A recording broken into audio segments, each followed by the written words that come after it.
అందరికీ వందనాలండి. ప్రభు పేరిట. ఈ సిస్టర్ పేరు లేయ. మారు మనసు పొంది రక్షణ తీసుకొని ఉంది. తను మరి భర్త త్రాగుడికి బానిస కావడం వలన, కుటుంబాన్ని నిర్లక్ష్యపరచడం వలన మరి సహించలేక తన యొక్క పిల్లలతోనే మరి చిన్న గ్రామంలో నివసిస్తూ చేని పనులు చేసుకుంటూ జీవిస్తూ ఉంది. మరి తనకి మేము కొత్త సంవత్సరం సందర్భంగా సారీ బహుకరించాలని వెళ్ళాము.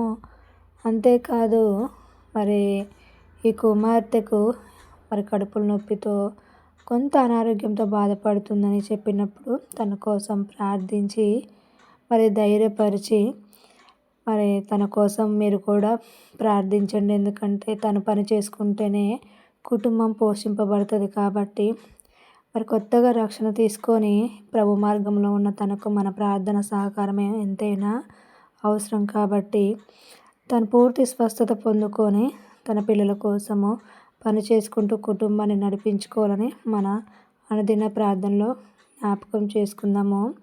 మరి ఇక్కడ చూస్తున్నారు కదా, మేము ఈ అడవి ప్రాంతానికి మారుమూల ప్రాంతానికి సువార్త నిమిత్తం వెళ్ళాము. ఈ సిస్టర్ సుజాత అక్క మాకు సహకరించారు.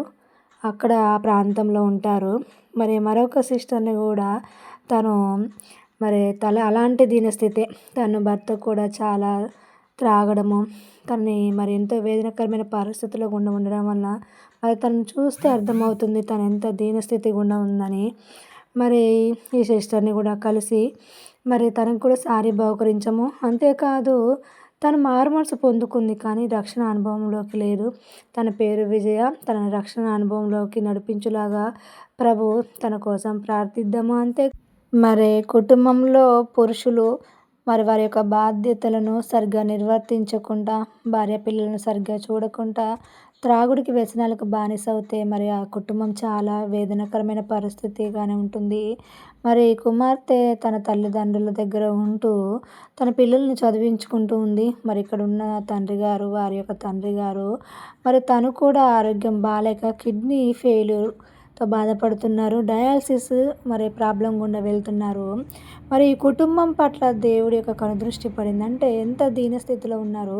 ఇలాంటి కుటుంబం పైన దేవుని యొక్క కనుదృష్టి పడి ఈ సిస్టర్ గారిని దేవుడు కృప చూపించి మరి ఆ ప్రభుని తను మరి ప్రత్యక్షపరుచుకున్న విధంగా తనను ప్రభు దర్శించారు.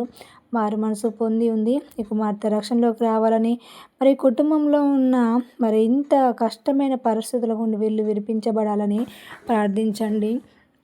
అంతేకాదు మరి తన తల్లిదండ్రులు బలహీనమైన స్థితిలో ఉన్నారు. మరి వారు ఎంతో వేదనకరమైన పరిస్థితుల గుండా, డయాలసిస్ అంటే ఎంతో ఖర్చైన పరిస్థితుల గుండా వెళ్తున్నారు కాబట్టి ఆ సిస్టర్ గారు తన పిల్లల పోషణ నిమిత్తము చిన్న మరి వ్యాపారము మొదలు పెట్టుకోవాలనుకొని మరి బజ్జీలది మరి ఒక చిన్న కొట్టు పెట్టుకోవాలని తలాంతు దేవుడిచ్చినప్పుడు మేము ఆ రోజే తనకు సారీ బహుకరించడానికి వెళ్ళినప్పుడు ప్రార్థించమన్నప్పుడు మేము వెళ్ళాము. చూశారు కదా, తనకిచ్చిన తలాంతు ఎంత చిన్న తలాంతు అయినప్పటికీ మరి తను ఎలా ఏర్పాటు చేసుకుంది. తను షాపు పెట్టుకోవడానికి ఎంత దీనస్థితి నుండి మరి తను ఏర్పాటు చేసుకుందో చూసినప్పుడు చాలా బాధగా అనిపించినప్పటికీ తను నీ కోసము మరి దేవుడు తెరిచిన మార్గం అద్భుతమైనది. మరి కొంచెమే పిండి కొంచెమే నూనె ఉన్నప్పటికీ ఎలాగైతే సమృద్ధినిచ్చారో ఆ స్త్రీకి దేవుడు, అలాగే ఈ బిడ్డను కూడా మరి సమృద్ధిలోకి నడిపించి తన పిల్లలను తన తల్లిదండ్రులను పోషించడానికి ఇదే ఆధారమయ్యి అభివృద్ధిలోకి నడిపించాలని మరి మనం అనుదిన ప్రార్థనలో ప్రార్థించి ఇలాంటి కుటుంబాలకు ఎంతో అవసరం ప్రార్థన అనేది. అంతేకాదు ప్రియ దేవుని జనాంగమా, చూశారు కదా, ఇది అడవి ప్రాంతము. మరి మేము వెళ్తున్నంతసేపు వెహికల్స్ ఏమీ రాని ప్రాంతము, చాలా తక్కువ వెహికల్స్. మరి చివరిగా అంటే ఇంకా మేము వెళ్ళిన ఈ ఊరు తర్వాతకి చిన్న చిన్న గుడిసెలు మరొక ఊరు మాత్రమే ఉంది. మరి ఆ చివరి ఊరు వరకు మేము వెళ్ళాము సువార్త నిమిత్తం. కానీ వీడియోస్ తీసుకోవడానికి సరైన రోడ్డు ఇంతవరకే ఉంది.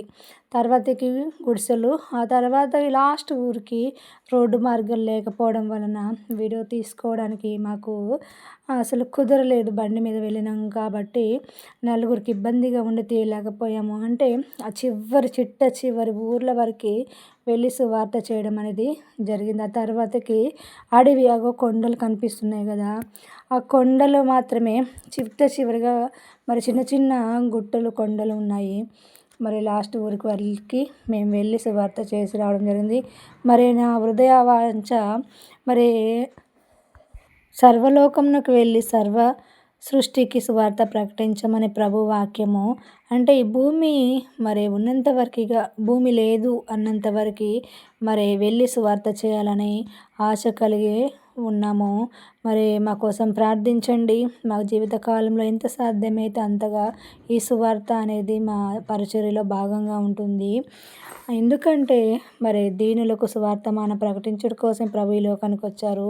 ఎవరైతే దీనస్థితిలో, మరి కృంగిన స్థితిలో, ఆధారం లేక, నిరీక్షణ లేక, మరి మార్గము జీవితంలో ముందుకు వెళ్ళలేని స్థితిలో ఉంటారో అలాంటి వ్యక్తుల కోసము మరి దేవుడు మమ్మల్ని వాడుకోవాలని, అంతేకాదు స్త్రీలు చాలామంది ఎన్నో వేదనకరమైన పరిస్థితుల గుండా వెళ్తారు. అలాంటి బిడ్డలను మరి దేవుడు కృప చూపించి అలాంటి బిడ్డల దగ్గరకు నడిపించి వారిని మరి దేవుడు తలాంతులు ఇచ్చి వారిని జీవితంలో మరి ధైర్యపరిచి, దేవుడు వాక్యం బోధించి వారిని ధైర్యపరిచి వారి కుటుంబంలో ముందుకు వెళ్ళడానికి మరి ప్రార్థన సహకారం ద్వారా, అంతేకాదు మరి వారికి వాక్యం ద్వారా ముందుకు నడిపిస్తూ వాళ్ళ కుటుంబాలకు వారు కట్టుకోవడానికి వారిని ముందుకు నడిపించాలనేది హృదయ ఆశయం ఉన్నది. ప్రియ దేవుని జనాంగమ, ఇక్కడ చూశారు కదా ఇందాక చెప్పిన చివరి ప్రాంతం. అంటే ఇప్పుడు మీకు గుడిసెలు కనిపిస్తూ ఉంటాయి. ఇక్కడ ఉన్న ఈ గుడిసెలు మరి ఇది చిట్ట చివరిగా ఉన్న ప్రాంతము. దీని తర్వాత ఇలాగే రోడ్డు, ఇంతకంటే ఘోరంగా రోడ్డు ఉంటుంది.